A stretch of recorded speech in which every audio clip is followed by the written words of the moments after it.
అమర్ చీకట్లో బంగ్లా దగ్గరికి వెళ్తూ ఉంటాడు. ఇక అలా వెళ్తున్నప్పుడు అనుకోకుండా ల్యాండ్ మైన్ మీద కాలు వేస్తాడు. దాంతో అమర్ అక్కడి నుండి ఎటు కదలలేని పరిస్థితుల్లో ఉంటాడు. ఇక ఇంతలో వాయువేగంతో అక్కడికి గజమయూరి వస్తూ ఉంటుంది. అలా గజమయూరి బుస్బుస్మంటూ అమర్ దగ్గరికి వస్తూ ఉంటే అమరేమో తన మేజర్కి ఫోన్ చేస్తాడు. సార్, అనుకోకుండా నేను ల్యాండ్ మైన్ మీద కాలు వేశాను అని చెప్పి అంటూ ఉంటే, పోనీ మమ్మల్ని రమ్మంటావా అమర్ అని చెప్పి మేజర్ అంటూ ఉంటారు.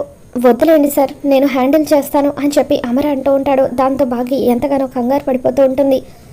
ఇక ఆ తర్వాత బాగి, ఏమండి ఆయన అక్కడ ఎలా ఉన్నారో ఏంటో నాకు చాలా కంగారుగా ఉంది అని చెప్పి అంటూ ఉంటే, అమర్ వల్ల మేజర్ మీరేం కంగారు పడకండి, అమర్ ఎటువంటి సిచ్యువేషన్ అయినా హ్యాండిల్ చేస్తాడో, నాకు అమర్ మీద చాలా నమ్మకం ఉంది అని చెప్పి ఆయన అంటూ ఉంటే, అప్పుడు బాగి మాత్రం మేజర్ మాటలు, రాథోడ్ మాటలు ఇవేవి కూడా పట్టించుకోకుండా అలా వాళ్ళకి చెప్పకుండానే అక్కడి నుండి పరిగెత్తుకుంటూ అమర్ కోసం చీకట్లోకి వస్తుంది.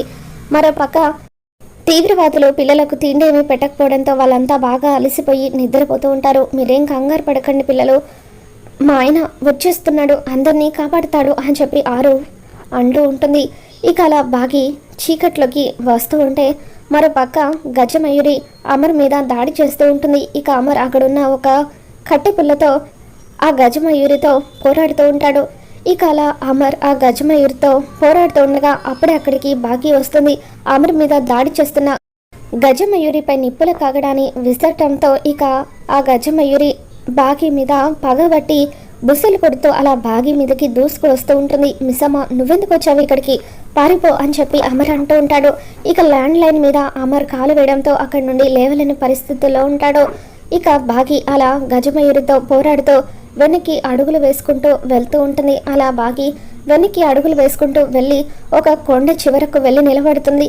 ఇక అలా గజమయూరి దాడి చేస్తూ ఉంటే అమర్ ఆ ల్యాండ్ లైన్ మీద ఒక పెద్ద బండరాయిని ఉంచి ఇక అలా తన కాలును తీసి బాగిని కాపాడడం కోసం అని చెప్పి బాగి దగ్గరికి వస్తూ ఉంటాడు. అలా నిప్పుల కాగడ లోయలో పడిపోవడంతో ఇక ఆ లోయలో మొత్తం కూడా మంటలు చెలరేగుతూ ఉంటాయి.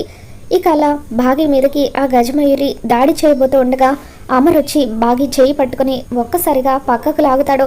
దాంతో కొండ మీద నుంచి ఆ గజమయూరి లోయలో ఉన్న మంటల్లో పడిపోతుంది. ఇక బాగి అమర్ని హక్ చేసుకుంటుంది. ఏమండి, మీకేం కాలేదు కదా అని చెప్పి అంటూ ఉంటే, నాకేం కాలేదు మిస్సమ్మ అని చెప్పి అమర్ అంటూ ఉంటాడు. ఇక అమర్ దగ్గర నుండి ఎటువంటి సమాచారం రాకపోవడంతో రాథోడ్ కూడా పరిగెత్తుకుంటూ అడవిలోకి వస్తాడు. ఇక అలా రాథోడ్ అక్కడికి వచ్చేసరికి గజమయూరి లోయలోకి పడిపోయి ఉంటుంది. అమర్ బాగి ఇద్దరు కూడా అక్కడ నిలబడి ఉంటారు.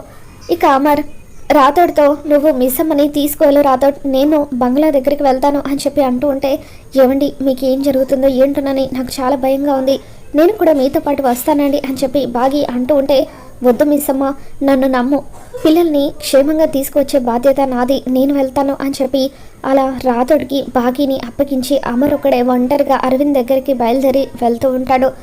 మరోపక్క బాగి, మేజర్ వీళ్ళంతా కూడా ఎంతగానో కంగారు పడిపోతూ ఇక అలా ఒక దగ్గర నిలబడి ఉంటారు. మరోపక్క అమర్ మెల్లిగా అరవింద్ వాళ్ళున్న బంగ్లాలోకి ఎంటర్ అవుతాడు. ఇక అక్కడ తీవ్రవాదులను మెల్లిగా వెనక నుండి చితక్ కొడుతూ అమర్ అలా ఒక్కొక్కరిని స్పృహ కోల్పోయేలాగా చేసి బంగ్లాలోకి ఎంటర్ అవుతూ ఉంటాడు. ఇక ఆరు ఎంతగానో ఆనందపడిపోతూ, పిల్లలు మీ డాడీ వచ్చేసారు, మీరేం కంగారు పడద్దు అని చెప్పి అలా ఆనందపడిపోతూ ఉంటుంది. ఇక అమర్ వచ్చిన విషయం ముందు అంజు చూస్తుంది. మెల్లిగా ఆనంద్ ఆకాష్ వాళ్ళతో, ఒరే ఆనంద్, డాడ్ వచ్చారు, వెంటనే అమ్మకు కూడా ఈ విషయం చెప్పండి అని అలా చెవిలో మెల్లిగా వాళ్ళంతా కూడా మాట్లాడుకుంటూ ఉంటారు.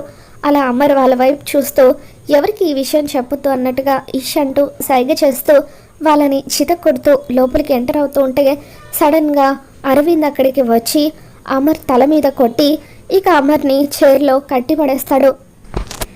ఏం చేయొద్దని చెబితే నువ్వు అదే చేస్తావేంటి అమరేంద్ర అని చెప్పి అరవింద్ అంటూ ఉంటాడు.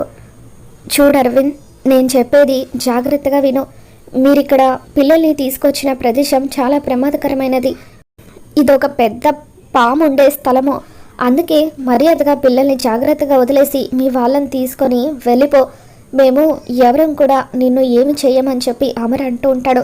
నిన్ను అంత సులువుగా నేను ఎలా నమ్ముతాను అమరేంద్ర అని చెప్పి నీకు రిటర్న్ గిఫ్ట్ ఇచ్చి పంపించేయాల్సిందే, అంత సులువుగా నిన్ను నేను అలా ఎలా వదులుతాను అని చెప్పి అరవింద్ అంటూ ఉంటాడు. ఇక మేజర్ అరవింద్కి ఎన్నిసార్లు ఫోన్ చేసినా కూడా అరవింద్ మాత్రం ఫోన్ లిఫ్ట్ చేయడు. దాంతో బాగి ఎంతగానో కంగారు పడిపోతూ ఉంటుంది. ఇక ఆ తర్వాత అరవింద్ తన మనుషులు వీళ్ళంతా కూడా ఒక చోట మాట్లాడుకుంటూ ఉంటారు. అన్న మనం ఇప్పుడు ఏం చేద్దామని చెప్పి అంటూ ఉంటే అర్జెంటుగా మనం ప్లేస్ని మార్చేయాలి. ఎటువంటి ప్లాన్ లేకుండా అమరేంద్ర ఇక్కడికి రాడు, కానీ ప్లాన్ లేకుండా వచ్చాడంటే ఖచ్చితంగా వాళ్ళు అన్నట్టుగా ఇక్కడ ఏదైనా ప్రమాదం పొంచి ఉండొచ్చు. ఇప్పుడు కూడా మనం వాళ్ళ మాట వినకపోతే వాళ్ళకంటే మూర్ఖులు ఇంకెవరు కూడా ఉండరు. అందుకే మనం అర్జెంటుగా పిల్లల్ని ప్లేస్ మార్చేద్దాం. ఈ బిల్డింగ్కి వెనకాలకు స్ట్రైట్గా వెళ్తే ఒక 5 కిలోమీటర్స్ దూరంలో హైవే ఉంది. అక్కడ మన కోసం ఒక వెహికల్ రెడీగా ఉంటుంది. వెంటనే పిల్లలందరినీ కూడా తీసుకెళ్ళి ఆ వెహికల్లో ఎక్కిద్దామని చెప్పి అరవింద్ అంటూ ఉంటే మరి అమరేంద్రను ఏం చేద్దామన్నా అని చెప్పి మిగతా వాళ్ళు అడుగుతూ ఉంటారు. దాంతో అరవింద్ అమరేంద్రను మనతో పాటు తీసుకువెళ్ళడం అంటే గన్నేరు పప్పుని నేరుగా నోట్లో పెట్టుకోవడం లాంటిదే. అందుకే అమరేంద్ర కథను ఇక్కడితో ఫినిష్ చేద్దాం, అమరేంద్రను లేపేద్దామని చెప్పి అరవింద్ అంటూ ఉంటాడు. ఇక దాంతో ఆరు రేయ్ మా ఆయన్ని చంపేద్దాం అనుకుంటున్నారా, మర్యాదగా మా ఆయన్ని విడిచిపెట్టండి లేదంటే మీ అంత చూస్తాను అని చెప్పి ఆరు వాళ్ళని బెదిరిస్తూ ఉంటుంది. ఇక ఆ తర్వాత అరవింద్ ఒక టైం బాంబుని అమర్ సీట్కి ఫిక్స్ చేస్తాడు. అలా అమర్ కూర్చున్న చైర్కి ఆ బాంబుని ఫిక్స్ చేసి చూడు అమరేంద్ర 15 నిమిషాల్లో పిల్లలందరినీ తీసుకొని నేను ఇక్కడ నుండి ఖాళీ చేసి వెళ్ళిపోతున్నాను. ఇంకొక 15 నిమిషాల తర్వాత ఈ బాంబు కూడా పేలబోతుంది.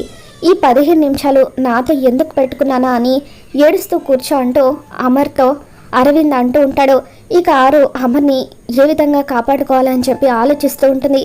ఎలా ఇప్పుడు ఈ విషయం ఎలాగైనా సరే మిస్సమ్మకు చెప్పాలి, మిస్సమ్మ ద్వారా ఆయన్ని కాపాడుకోవాలి అని చెప్పి ఆరు పరిగెత్తుకుంటూ బాగి వాళ్ళ దగ్గరికి వస్తూ ఉంటుంది.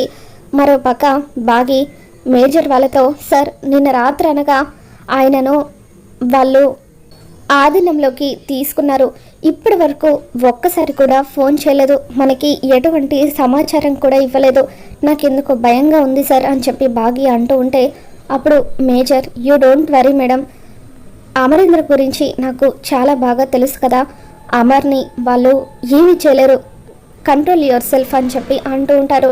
ఇక బాగి మాత్రం ఎంతగానో బాధపడుతూ అమర్కి ఏం జరుగుతుందో ఏంటోనని అలా పక్కకు వచ్చి ఒక పెద్ద బండరాయి మీద కూర్చొని ఏడుస్తూ ఉంటుంది. ఇక అప్పుడే అమర్కి జరగబోతున్న ప్రమాదం గురించి బాగీకి చెప్పడానికి ఆరు పరుగున అక్కడికి వస్తూ ఉంటుంది. మరి రాబోతున్న ఎపిసోడ్లో ఏం జరగబోతుందో మళ్ళీ మన ఛానల్లో తెలుసుకుందాం. మీకు ఈ వీడియో నచ్చినట్లయితే తప్పకుండా లైక్ చేయండి.